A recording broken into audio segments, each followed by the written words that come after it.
Today's daf Kuf Yud Ches, is for Refuah Shulema for Miriam Bas Enid. We start with the Mishnah, which is actually at the end of Kuf Yud Zayin Amud Beis. One who stole a field that became flooded, the thief can say, Harei shelcha lefanecha. Now, there's four psukim in Vayikra Perek Hey that discuss the laws of somebody that denies a claim concerning a deposit, concerning one's wages, concerning something that's stolen, etc. The verses that are associated with our halacha can be explained by way of two hermeneutical laws, either ribui miut ribui or klal prat and klal. We have, the Gemara brings actually an elaboration of the din in the Mishnah that there is a machlokes concerning this halacha. The Chachamim hold that in the case where the land became inundated, land cannot be stolen, and therefore the thief can say, Harei shelcha lefanecha. Their theory is based upon a klal prat and klal. It says, V'chichesh bam miso, which is the klal, Pikadon bitzumas yad u'begozel, etc., is the prat, and then the last pasuk, which says O mikol asher yishava alav lasheker, is learned in this manner. A klal prat and klal means that the final klal includes only those things that are similar to the prat. And therefore, according to the Chachamim, the pratim that the verse discusses are movable items that have inherent value. Land, which is immovable property, even though it does have inherent value, is not similar to the prat, and therefore it's excluded. Based upon that, the Chachamim hold land cannot be stolen. Rabbi Eliezer, on the other hand, disagrees. He says that if the field, after the thief taking possession, is inundated, then he has to return it based on a ribui miut ribui. The same terminology, but the miut tells us that only something which is an exception to the rule, which doesn't fit in at all to the ribuyim, is excluded. And land, which is not exactly similar to the ribuyim, still fits in because it does have an inherent value even though it's not movable. The next Mishnah discusses this particular halacha.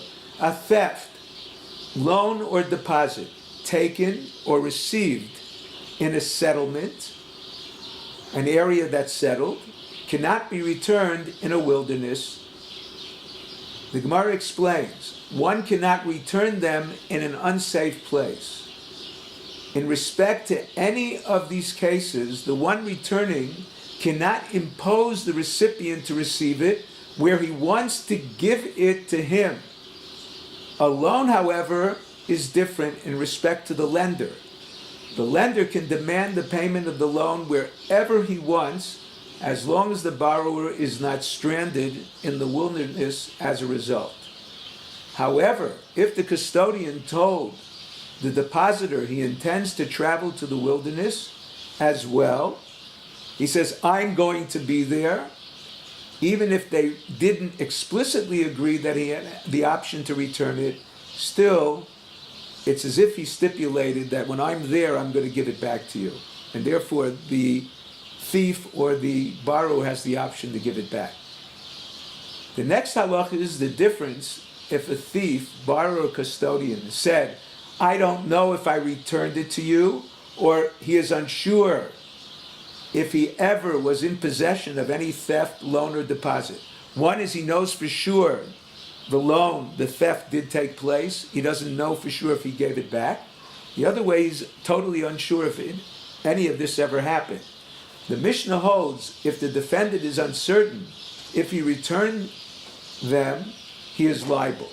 If he's uncertain if there was ever such a liability, then he's exempt. Now, the Gemara brings down a machlokas concerning the halacha of bari v'shema. One, the plaintiff makes a claim which is certain, and the defendant is uncertain. The Rav Huna and Rav Yehuda hold that a tainus bari by the plaintiff is enough, even without witnesses, to extract the money from the defendant. Rav Nachman and Rav Yochanan hold not so. So, how would they explain the din in our Mishnah?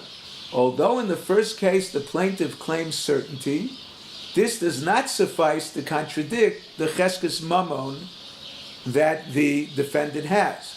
However, if the defendant wants to pay, in other words, when the Mishnah says that he is chayiv, it means where he wants to be lotzes yidei shamayim.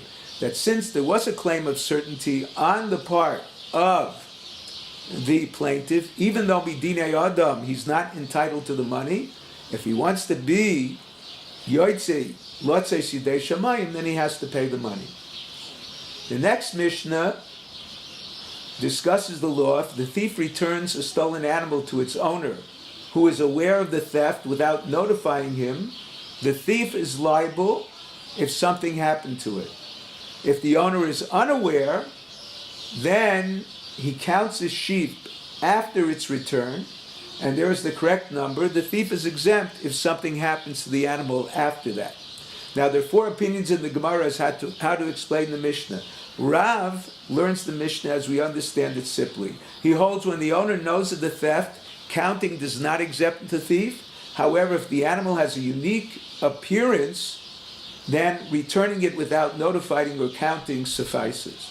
Shmuel, on the other hand, holds even when the owner knows of the theft, counting suffices. Rabbi Yochanan holds when the owner knows of the theft, then counting suffices. If he does not know, then counting is not even necessary. Rav Chizda holds that if the owner knew of the theft, then counting suffices. If he did not know, then even counting does not suffice. Rav explains the animal has to be guarded more carefully once it was separated from the rest of the flock. There is a similar machlokas tanoim. Rabbi Shmuel holds one who steals an animal from the flock suffices to return it without notification. Rabbi Akiva holds the thief must notify the owner.